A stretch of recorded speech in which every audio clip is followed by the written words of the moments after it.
ఈ నియోజకవర్గ ఓటర్ మహాశైలికి విజ్ఞప్తి చేస్తున్నాం. నియోజకవర్గంలో సంవత్సరాల తరబడి తిష్ట వేసిన మరి లిక్కర్ మాఫియా, శాండ్ మాఫియా, సినీ రియల్ ఎస్టేట్ మాఫియా, గంజాయి మాఫియా ఆధిపత్యం నడుస్తుంది నియోజకవర్గంలో. ఇక్కడ ప్రజల యొక్క ఆస్తులకి రక్షణ లేదు, వాళ్ళ ఆత్మగౌరవానికి రక్షణ లేదు.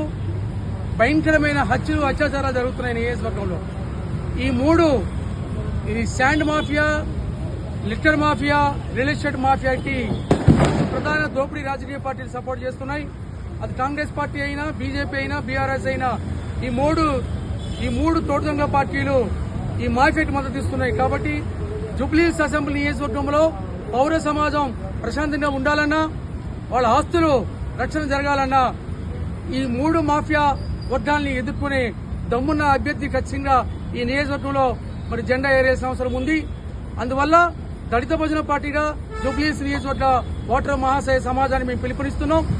మన ఆస్తుల రక్షణ కోసం మరి ఈ లిక్కర్ మాఫియా, శాండ్ మాఫియా, గంజాయి మాఫియాలను ఎదుర్కోవాలంటే పెద్ద ఎత్తున రాజకీయ పోరాటం చేయాల్సిన సమయం ఆసన్నమైంది.